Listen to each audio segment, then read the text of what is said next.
가끔은 정말 사소한 일에도 화가 폭발할 때가 있죠. 저도 예전에는 그런 순간이 자주 있었습니다. 차가 끼어들었을 때, 누군가가 나를 무시한다고 느껴졌을 때, 순식간에 분노가 치밀어 올라서 감정이 폭주하곤 했어요. 그런데 문제는 화가 가라앉고 나면 항상 후회가 밀려왔다는 겁니다.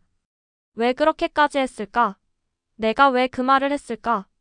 이런 자책감이 반복되면서 점점 제 자신이 무너지는 걸 느꼈어요. 그때 깨달았어요. 이건 단순히 화를 잘 내는 성격의 문제가 아니라 분노 조절 장애일 수도 있다는 걸요.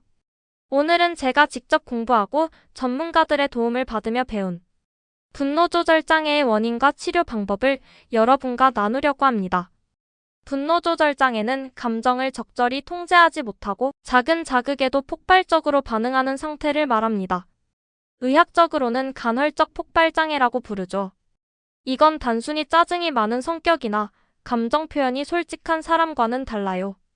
분노 조절 장애를 가진 사람은 사소한 상황에서도 통제할 수 없는 분노가 솟구치고 그로 인해 타인과의 관계나 직장 생활, 심지어 가정까지도 파괴될 수 있습니다. 그런데 놀라운 건 본인도 그 순간을 스스로 통제하지 못한다는 거예요. 화가 폭발한 후에야 내가 왜 이렇게 됐지? 라는 후회를 합니다. 이 반복이 바로 악순환의 핵심이죠. 분노는 단순한 감정이 아닙니다. 우리의 뇌 구조와 생리적 반응이 밀접하게 연관돼 있어요.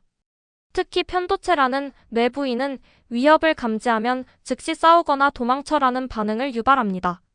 이때 전두엽이 제 역할을 못하면 이성적으로 감정을 조절하기보다 본능적으로 폭발하게 되는 겁니다. 여기에 스트레스, 불면, 과거의 트라우마, 유전적 요인이 더해지면 분노 조절 장애가 더 심해질 수 있습니다. 심리학적으로는 억눌린 분노나 자존감 결핍이 주요 원인으로 지목됩니다. 누적된 스트레스가 터질 때 자신도 모르게 폭발하는 거죠. 제가 느꼈던 증상 중 가장 뚜렷했던 건 작은 일에도 심장이 두근거리고 얼굴이 달아오르는 신체 반응이었어요. 주요 증상은 다음과 같습니다. 사소한 일에도 갑자기 화가 치밀어 오른다. 화를 참기 어렵고 말이나 행동으로 폭발한다.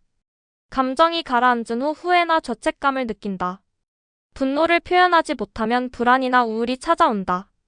주변 사람이 피하거나 관계가 악화된다. 이게 반복되면 단순한 성격 문제가 아니라 치료가 필요한 정신건강 문제로 봐야 합니다.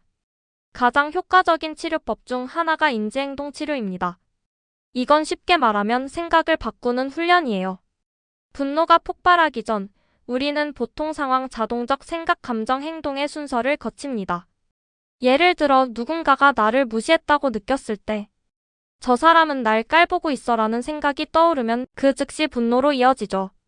인지행동 치료에서는 이 과정을 끊어내는 연습을 합니다. 정말 그 사람이 날 무시한 걸까? 혹시 내가 오해한 건 아닐까?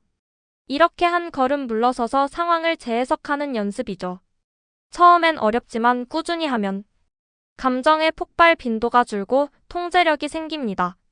만약 분노의 강도가 너무 높거나 다른 정신질환, 우울증, 불안장애 등이 함께 있다면 약물 치료가 병행되기도 합니다. 대표적으로는 다음과 같은 약물들이 쓰입니다. 항우울제, 기분 안정제, 항불안제. 이 약물들은 분노의 폭발을 억누르는 게 아니라 감정의 기복을 완화시켜줍니다. 물론 전문의의 진단과 처방이 필수입니다. 저는 개인적으로 호흡 명상이 큰 도움이 됐습니다.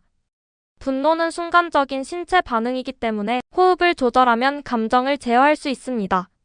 화를 느낄 때 잠깐 멈추고 깊게 숨을 들이마시고 천천히 내쉬는 것.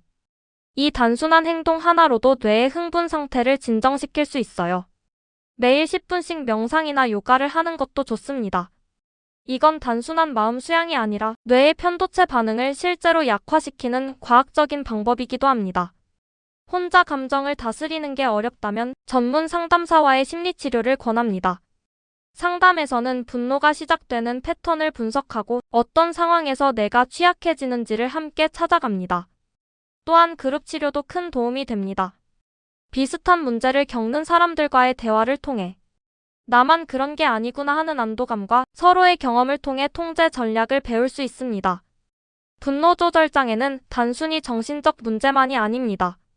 생활 습관이 감정에 큰 영향을 미칩니다. 충분한 수면을 취하고 카페인, 알코올을 줄이며 규칙적으로 운동하는 것만으로도 신경계 안정에 큰 도움이 됩니다. 특히 걷기는 분노를 해소하는 가장 쉬운 방법입니다. 걷는 동안 뇌에서 세로토닌이 분비되어 자연스럽게 마음이 가라앉게 되죠. 가족이나 친구가 분노 조절 장애를 겪고 있다면 가장 중요한 건 비난하지 않는 태도입니다. 왜 또 화내? 너 또 그랬지?